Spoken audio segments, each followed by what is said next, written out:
সকাল আমার প্রিয় বন্ধুরা, কেমন আছো সবাই? আশা করছি সকলে অনেক বেশি ভালো আছো। আমরাও না বেশ ভালো আছি। সকাল সকাল আরও নতুন সুন্দর একটি ব্লগ নিয়ে হাজির হয়েছি। আমি রূপা ব্লগার রূপা চ্যানেলে সকলকে স্বাগত জানিয়ে আজকের ব্লগটা শুরু করছি। তো দেখো, শীতের সকালে না প্রচুর ঠান্ডা লাগে। যখন এক কাপ চা খেয়ে কাজে লাগলে অনেকটাই ঠান্ডাটা কম লাগে। শীত বলো, গরম বলো, বর্ষা বলো, এমন একটা অভ্যাস হয়েছে প্রত্যেক দিন কিন্তু আমার চা খেতেই হয় সকালে। অন্য টাইমে না খেলেও অতটা অসুবিধা হয় না, তবে ঘুম থেকে উঠে এক কাপ চা খেলে মনটা অনেকটা শান্তি লাগে। তো কাল না সিমরানের পাপা কিছুটা ফল নিয়ে এসেছিল, তো যেগুলো এখনও পর্যন্ত ঢালা হয়নি। যেহেতু অনেক রাতে এসেছিল তখনই ফলগুলো এনেছে সিমরান আর ঈশার জন্য, ওই কারণে গুছিয়ে রাখবো। ঈশা লেবু খেতে প্রচুর পছন্দ করে, আপেল খেতেও, কিন্তু সিমরান ফল অতটা পছন্দ করে না, তবুও একটু বেশি করে এনে রাখে দুজনকার মতো।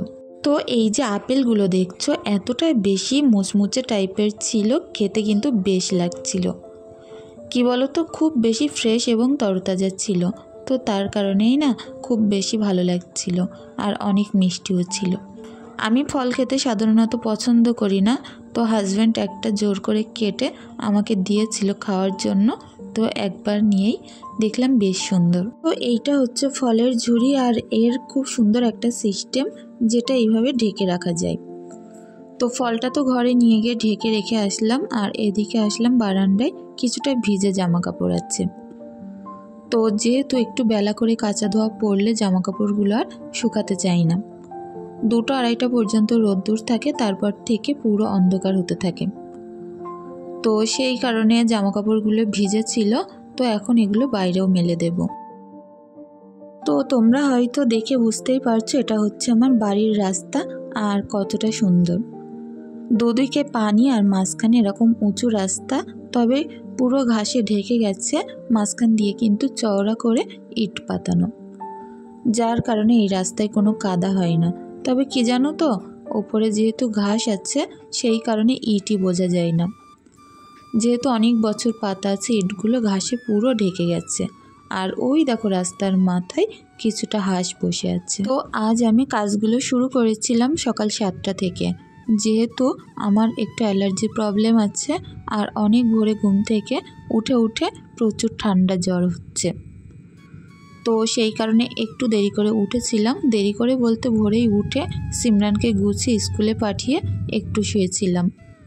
তো তারপরে একটু দেরি করে উঠে আমার কাজে হাত দিয়েছিলাম। বললাম না, অ্যালার্জির সমস্যার কারণে অনেক প্রবলেম হচ্ছে। তো বাইরে জামা কাপড়গুলো তো রোদ্রে মেলে দিয়ে আসলাম, তারপরে এখন এসেছি ব্যালকনিটা ঝাড়ু দিয়ে, তারপরে মেঝেটাও ঝাড়ু দিতে। তার মধ্যে ঈশা উঠে গেছিল ঝাড়ু দিতে দিতে, আমি ওকে রেডি করে খাবার দিয়ে বসিয়ে দিলাম। ব্রাশটা তো প্রথমে সকালে করাতেই হবে, কারণ ওর কিন্তু একটা দাঁতে অলরেডি পোকা লাগা শুরু হয়েছে। তো ঈশা যেহেতু মিষ্টি জিনিস অনেক বেশি পছন্দ করে, বিশেষ করে ক্যাডবেরি, তো ক্যাডবেরি খেয়েই কিন্তু দাঁতে পোকা লেগেছে।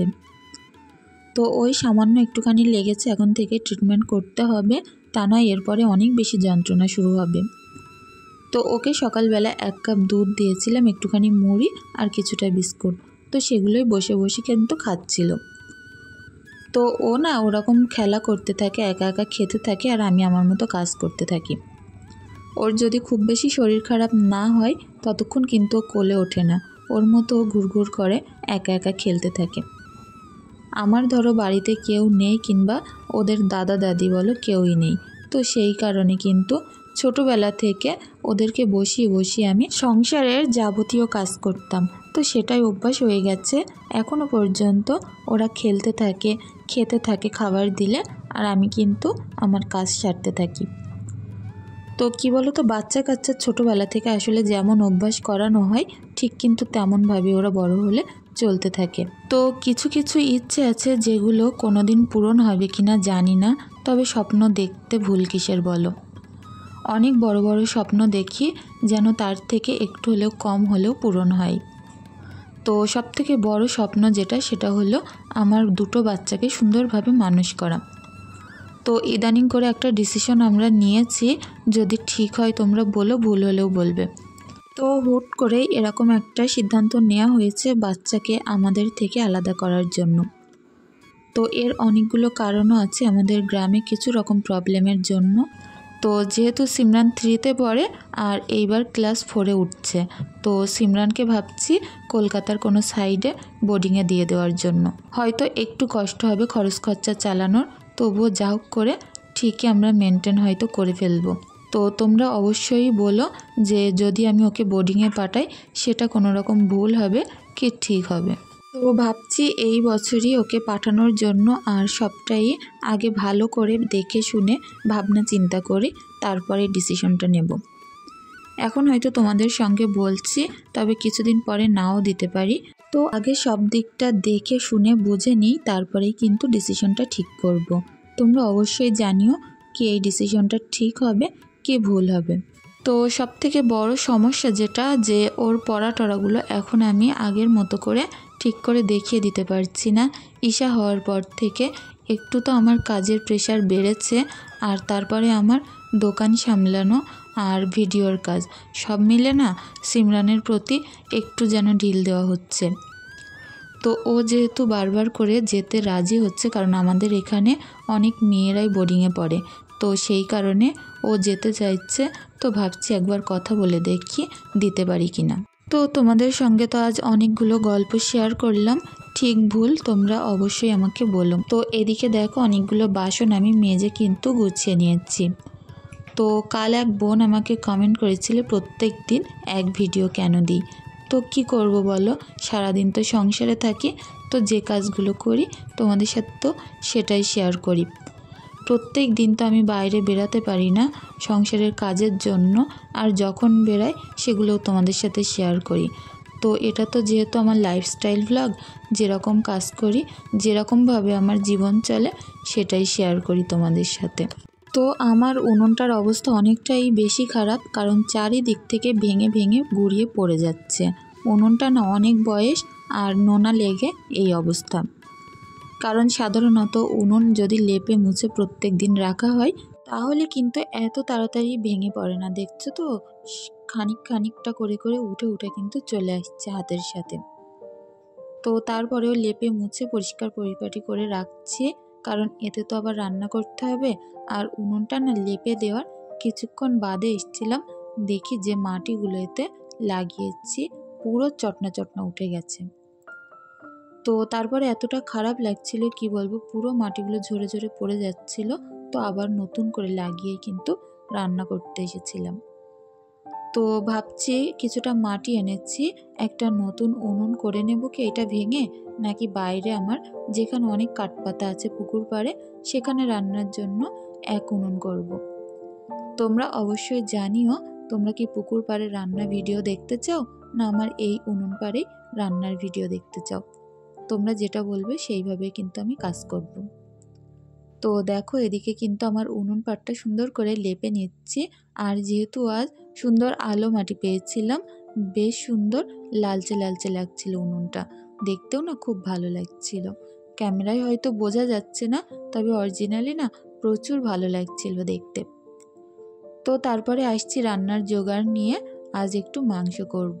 প্রত্যেক দিন না মাছ টাছ করলে হাজব্যান্ড খেতে পারে না, তো সেই কারণে ওর জন্য একটু মাংস রান্না করতে হবে আজ। তো যেহেতু সিমরানও প্রচুর মাংস খেতে ভালোবাসে, তো ওর পাপা যেই দিন বাড়িতে থাকে ও কিন্তু মাংস আনার জন্য অনেক বেশি জেদ করে, আর সেই দিন করেই আনা হয়। তো এদিকে দেখো ঈশা এখন বসে বসে কুমড়ো খাচ্ছিল, কাঁচা কুমড়ো, আর নাকি ওর খুব বেশি টেস্ট লাগছিল। ও না একটা ছোট্ট কড়া নিয়ে এসে আমার ওই কুমড়োগুলো তুলে তুলে মিথ্যে মিথ্যে রান্না করছিল। তো প্রথমে দেখো এই যে মোটা মোটা করে গোটা গোটা কুমড়ো কেটে নিয়েছি, এগুলো না একটু তেলে নাড়াচাড়া করে ভাজা ভাজা করে নেব। যেহেতু এগুলো মাংসই পড়বে, একটু ভাজা করে দিলে দেখতেও যেমন ভালো লাগবে, খেতেও কিন্তু বেশ ভালো লাগবে। তো তারপরে এই যে আলুগুলো তুলে দিচ্ছি, আলুগুলো দিয়ে কিন্তু নুন হলুদ দিয়ে সুন্দর করে কুমড়ো আলুটা ভাজা ভাজা করে নেব। তো যাই হোক এদিকে একটু লালচে লালচে করে ভেজে নিয়ে এর মধ্যে নুন হলুদ দিয়ে দিচ্ছি, আর এটা একেবারে চুলার আঁচটা আস্তে আস্তে করে রেখে কিন্তু অনেকক্ষণ যাবৎ ভেজেছিলাম। তো এমনভাবে ভেজেছিলাম না, কুমড়োও সিদ্ধ হয়ে গেছিলো, আলুটাও সিদ্ধ হয়ে গেছিলো, যাতে করে মাংস কষিয়েই আমি কিন্তু এগুলো তুলে দিতে পারি। আর মাংস আস্ত থাকবে, সবজিগুলোও কিন্তু আস্ত থাকবে। তো ভাজার পরে কড়ার মধ্যে তুলে নিলাম, আর এই কড়াইয়ের মধ্যে তেল দিয়ে এখন আমি সুন্দর করে রান্নাটা বসাবো। তো দেখো বেশ অনেকটাই তেল দিয়েছি, যেহেতু মাংস, সবজি, আলু অনেক কিছুই রান্না হবে একসঙ্গে, একটা তরকারি করব। দুটো তরকারি করলে কি বলো তো, সময়টাও যেমন বেশি যায়, খরচাটাও কিন্তু ঠিক সেরকম বেশি হয়। আমি বেশিরভাগ দিন প্রায় চেষ্টা করি এক ভাগের সবজি করার জন্য। তো হাজব্যান্ড বাড়িতে থাকলে দুভাগের মাঝে মধ্যে করি, আর তা বাদে এমনিতে আমি বেশিরভাগ এক ভাগের করেই করে থাকি। বেশি রান্না করে কি হবে বলো, মানুষ তো আমি বলতে পারো একজনই খাই বাড়িতে, আর সিমরান তো স্কুল থেকে খেয়ে আসে, ভাত নিয়ে আসে। তো ঠিক যতটাই প্রয়োজন চেষ্টা করি ঠিক অল্পের মধ্যেই কিন্তু আমার রান্না বান্নাগুলো সারতে। তো এদিকে দেখো পেঁয়াজ, আদা, রসুন লাল লাল করে ভেজে নিয়ে সমস্ত মশলা দিয়ে দিলাম, নুন, হলুদ, লঙ্কার গুঁড়ো, জিরের গুঁড়ো। তো এগুলো দিয়ে নিয়ে মাংসগুলো তুলে দিচ্ছি, আর আজকের মাংসগুলোর পিস একটু বড় বড় রেখেছি। যেহেতু সবজি দিয়ে করা হবে, চেষ্টা করব সবজিগুলো আস্তে আস্তে রাখতে, মাংসটাও অনেক বড় বড় সাইজ করেই রেখেছি। তো যাই হোক, আমার রান্নাটা হচ্ছিল আর এদিকে কিন্তু ভাতটাও হচ্ছে। তো ভাত আর মাংস পাশাপাশি একসঙ্গে হয়ে যাবে। তো আমি না প্রত্যেক দিন রান্না কষাতে কষাতে একটুখানি এই যে কষানো পানি দিলাম, দিয়ে কিন্তু স্নান করতে চলে যাই। রান্না শেষ হয়ে যায়, ব্যাস স্নানটাও কিন্তু আমার হয়ে যায়। তো এইভাবেই না একটু বুদ্ধিসাদ্ধি করে কম সময়ের মধ্যে কম খরচেও রান্নাটা করার চেষ্টা করি। এদিকে নিবো আগুন জ্বলছিল, আমি কিন্তু আমার মতো স্নানটা সেরে এসেছিলাম।